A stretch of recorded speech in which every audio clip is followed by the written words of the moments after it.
Hey guys, welcome back to another video. So in today's video, I'm gonna do a quick little short and sweet video, and I wanna talk about all things fit model from a coaching perspective. I wanna talk about everything I've learned thus far from this division. I feel like I can confidently sit here and say I have grasped the look. I feel like a lot of coaches, I think every coach was in the same boat like last year specifically of, I think we kind of like thought we knew what what the judges wanted, but there was still a lot of kind of nuances that needed to be figured out. But I feel like I can confidently sit here and say I can go to a show now and watch fit model and kind of sit there and see and kind of pick out, oh, I think this girl's gonna win the class. Oh, I think this girl's gonna be a contender for the overall. So I wanted to talk about that. I wanted to talk about what is the fit model look right now? Like what is the look that's being rewarded? I also want to answer some questions that I had a couple of you guys ask me on my Instagram that I thought were really great about this division. I'm going to use some footage in this specific video, just giving some examples of what I'm talking about. So without further ado, let's get into it. So before I get into the thick of it and share some show footage, I want to also share some pictures. So, and give a little shout out to some of my athletes. So in the month of May, so it's June 3rd when I'm recording this, in the month of May, amongst all of my athletes, we had 5 total fit model overalls. So I want to share some pictures of my girls up above. A couple of those ladies were also masters. 2 of the ladies that are also masters won the open overall at their shows, which I'm super proud about. Both of those ladies are going to be going to Masters Nationals to fight for a pro card here in July. But so we had 5 total fit model overalls, and one of those overalls was my client Felicia this past weekend, who also won her pro card. So she won the overall title at Junior USA's, which is a national show, and she won her pro card as well. So the footage that I'm going to share here in a moment and do a quick voiceover over is going to be some footage from Junior USA's. Now, disregard the quality. It's decent, but it's my iPhone quality, and it's taken from my iPhone from the audience. So I want to share that footage for you guys first. I'm going to do a little voiceover over it, and then we're going to kind of get into the fit model look, what I see being rewarded, and then also get into some of your guys' really great questions. So before I get into talking a lot about the division, I wanted to just share this footage that I got from Junior USA's. This was Open Class B, so this was my client Felicia's class, and this is when they initially brought everybody out. Again, pictures do not do this justice, but I just wanted to give you guys a good idea of what we're looking at here. Felicia's on the very end at the right, and then you guys will see here in a second that they move her straight in.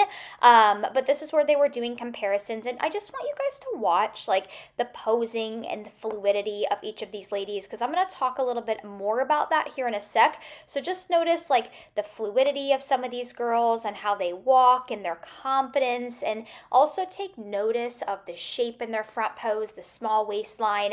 But again, really want you guys watching the confidence. Like watch when these ladies turn to the front and turn to the back, because I think that's really important. So wanted to just share this clip with you guys to kind of preview things before I really get into the meat and the potatoes of the video, which I'm about to get into here in a sec. So the first thing that I would say you just have to know about the division of fit model is these ladies by no means, I know, a little while ago, I feel like a lot of people were complaining about fit model as too muscular. If you go to a show, you guys, these ladies are not too muscular. In fact, the biggest thing about this division is, I just showed you guys that footage, but even looking at that footage and being at that show in person, there is a big divide between what you see on a screen and what you see when you're there in person, right? So I am just gonna share with you guys the biggest things that stand out to me about successful fit model competitors right now, and talked a lot with Becky Clausen, who was the head judge at Junior USA's afterwards, and got some good information from her that I'll also kind of share some of that as well with you guys. So I would say the biggest thing right now that's standing out to me about these really awesome successful fit model ladies is their shape in their front pose. So I'm talking about that waist to clavicle or shoulder to waist to glute ratio, right? So I'll put a picture up above to kind of refer what I'm talking about, but I want you to notice just like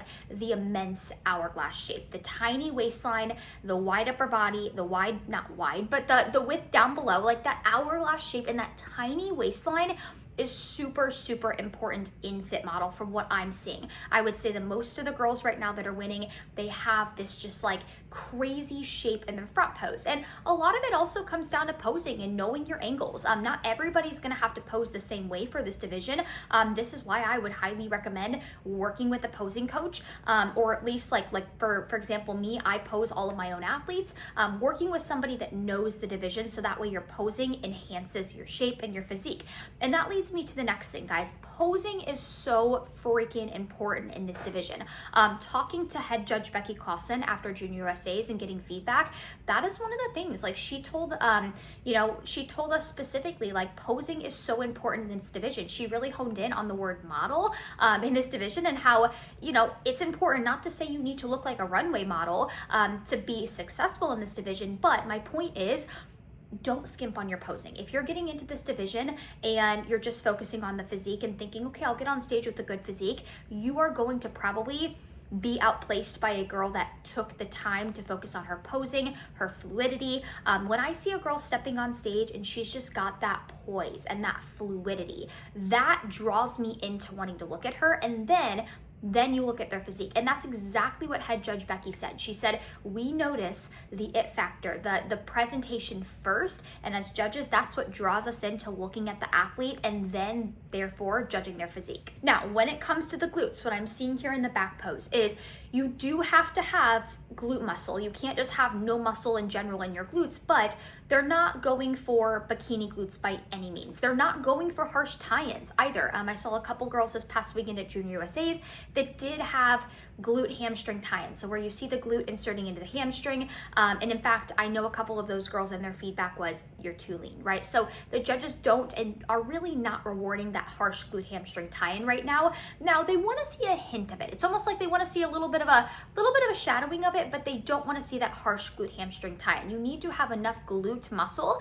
and tissue to support the glute. Like, you want to see that fullness and that roundness and that hinting of a tie-in, but you don't want to see the crazy glute hamstring tie-in, and you also don't want to see jiggle in the glutes. So oftentimes when you see the movement or the jiggle in the glutes, either means the athlete needs to be leaner, or maybe they just need more muscle tissue in their glutes to support that muscle group. So that's another thing I'm noticing that's really providing that it factor on stage, and also setting apart, the top performing fit model competitors from the rest. So now that I got that part of the video out with, let's talk about some questions that I got from you guys. So the first question here is, take on show volume. So this particular person asks me, 10 plus shows, I'm noticing a lot of higher frequency in terms of how often fit model competitors are competing. Meaning, she's saying, like, I'm noticing that there's a lot of fit model competitors that are just doing show after show after show after show. Is this a common thing? Is this something that can be done in fit model? And my answer is absolutely. In fact,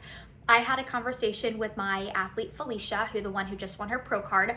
This was our fifth show of her season, and she is healthy, she is thriving, she's eating 300 grams of carbs right now. This is a very maintainable physique for her. And don't get me wrong, the fit model physique is still a very, it's a very lean physique. However, I think why we're seeing a lot of girls competing at a higher frequency is it comes down to two big reasons. The number one reason being, it's a little bit easier for these girls to hold their stage level of leanness, considering it's not as vigorous on the body as a division like bikini or wellness, right? But I would say the other big reason we're seeing a lot of girls compete so frequently right now, and this is, I would say, the bigger reason out of the two, is Tyler Mannion made a video a couple weeks ago after he recapped the New York Pro, and he specifically said, little changes make a big difference for these girls in terms of placing. So, whereas in a division like bikini, sometimes, if you do a show and you're a little watery, maybe you go from first to third. Whereas with fit model, sometimes these little changes can swing you down or up or in a really big trajectory. So I think that's why we're seeing a lot of girls competing very frequently, because also a lot of these girls, not for nothing, their feedback is not, hey, you need a lot more muscle and you need to spend 2 years growing. As a lot of bikini competitors at the amateur level, that is their feedback. Their feedback is, you need to add muscle. And for a lot of them, they need to go into a growing season to do so. With fit model, a lot of these athletes, their feedback is not, you need to go and build. Like a lot of times their feedback is just a little bit more here or a little bit more there. So therefore they can generally go on to compete in another show in, 2 weeks, 3 weeks. So that is, in my opinion, why we're seeing a lot more of these girls competing a little bit more frequently. So another really great question is there less manipulation of sodium, carbs, water in your fit model athletes during peak week versus bikini? So this is a great question. So yes, I would say there is, yes and no. I would say the way I structure my peak weeks for my fit model athletes is very similar to how I would peak a bikini athlete. However, with fit model, when you're dealing with an athlete who has a little bit less muscle, yes, generally there is not as much manipulation that needs to go into it with sodium, water, and carbs. In fact, those are still variables we track, but there's not as many tweaks or as many drastic tweaks with them, just because of the less muscle that this division demands. Now, this also leads me to, preface, like, a fit model, in my opinion, is not a division where peak week needs to be crazy extreme. Meaning, do you need to cut carbs? Do you need to cut water, cut sodium, and do diuretics? Like, for this division, no, like that, in my opinion, that's kind of a crazy thought. In fact, cutting sodium and water in general is like just not needed for bikini and fit model, but that's a story for another time. So to answer that question, yes and no. I would say peak weeks for the most part are very similar from fit model to bikini, but there may be a little bit less carb loading or sodium and water manipulation just due to the fact that there's less muscle for this division. All right, the next question is, how lean do we need to be for fit model? So this is also something I've kind of changed my opinion on as I've seen the division evolve. I've more so come to the conclusion that these ladies are still lean. The biggest difference is just from bikini is that they just don't have as much muscle. These ladies don't have as much muscle, right? So I would still say you need to be lean for this division, but, and this is kind of I know not a super specific answer. This is where you really want to just trust and default to your coach.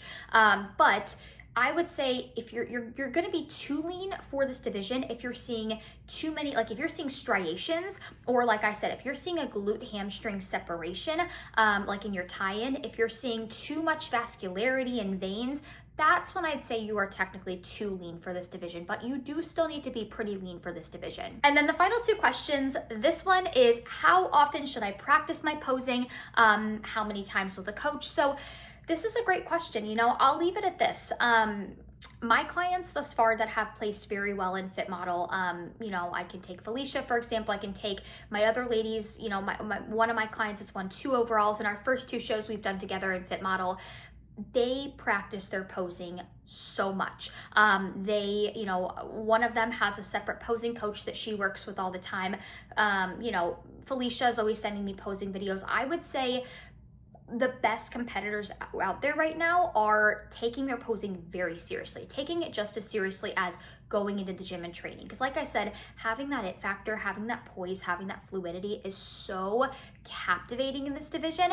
And like Becky said, like head judge Becky Clausen said, the captivation, the it factor, that's what draws the judges in to wanting to look at you and judge you, right? So, I would say in prep, you should be practicing your posing, like I would argue and say 5 days a week. I think in your off season, meeting with the posing coach maybe monthly just to keep on top of things, I think would be great. And when I say practicing your posing 5 times a week in the thick of prep, like I'm talking like 10 to 15 minutes at a time. I'm not talking you need to spend an hour doing it, but definitely don't skimp on that posing. And then the last question, and this isn't just really applicable to fit model, but somebody asks, is there a difference between getting a pro card at a national show versus getting it at Masters Nationals? So there are 2 shows per year that are Masters only. We have Masters Nationals in Pittsburgh in July, and then we have Masters USAs at the end of the year. And both of those are national level shows that are just for Masters. So no, there is no difference between getting a pro card